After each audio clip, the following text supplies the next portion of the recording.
मनीष सिंघवी उत्तर प्रदेश में कांग्रेस कमेटी के प्रवक्ता है। मनीष जी, आपका धन्यवाद। ये क्या चल रहा है बुलडोजर और भेड़िया, और मैं देख रहा हूं कि इसकी वजह से जो कोर इश्यूज हैं यूपी के, उत्तर प्रदेश के जो 25 करोड़ लोग हैं, उनकी आकांक्षाएं हैं, उनके मुद्दे हैं, आप सब लोग मिलकर उन मुद्दों पर बात करने के बजाय ये बुलडोजर भेड़िया, ये क्या चल रहा है यूपी में? ब्रिजेश, एक बहुत छोटी सी कहानी, आज एक कहानी सुनाता हूं और हम लोग आराम से बात करें, कोई उत्तेजना की आवश्यकता। एक बहुत बड़े सूबे के मुख्यमंत्री की कहानी, उनके स्तरहीन बयानों की कहानी, उनके संविधान विरोधी बयान, स्टोरी है या रियल स्टोरी है, उनके संविधान विरोधी बयानों की कहानी, उनके प्रदेश में जब लोग मर रहे हैं और बेटियों से दुष्कर्म हो रहा है, उस समय उनकी संवेदना के बजाय संवेदनहीनता की कहानी। परसों एक 2.5 साल की बच्ची भेड़िए का शिकार हो गई। मुख्यमंत्री जी संवेदना नहीं प्रकट करते हैं, उसके बजाय आज विपक्ष के नेताओं पर भेड़िए से तुलना करके स्तरहीन बयान देते हैं। क्या भेड़िए से तुलना कर स्तरहीन बयान दिया उन्होंने आज।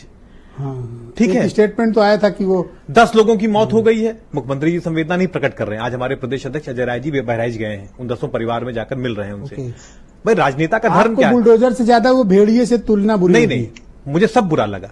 आप सवाल इस बात का, विपक्ष के नेता, हम लोग यहां पर मनभेद नहीं, मतभेद है। आपकी आइडियोलॉजी अलग है, हमारी अलग है, लेकिन आप इतने घटिया और स्तरहीन बयान देंगे? देखिए, एक बात तो स्पष्ट है कि मुख्यमंत्री जी का अपने प्रति कोई सम्मान रह नहीं गया। तो अगर उस कुर्सी का सम्मान करते हैं जो इस प्रदेश की सबसे बड़ी कुर्सी है, तो कम से कम उन्हें तुरंत माफी मांग लेनी चाहिए कि हाँ, जो मैंने बयान दिया है वो बहुत स्तरहीन है और मैं उसके लिए क्षमा प्रार्थी हूं। उनको तुरंत माफी मांग लेनी चाहिए। अगर नहीं मांग रहे हैं तो अपने पद से न्याय नहीं कर रहे हैं। बाकी तो लगातार हम लोग यहां चर्चा कर रहे हैं कि किस तरीके के बयानों की पूरी फहरिस्त है उनकी।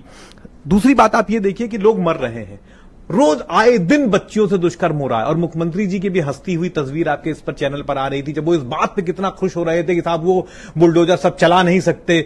तो मुझे कुछ लाइनें याद आती, मैं आपके बीच कहना चाहूंगा। एक मिनट, ये दाढ़ियां, ये तिलकधारियां नहीं चलती, हमारे अहद में मक्कारियां नहीं चलती।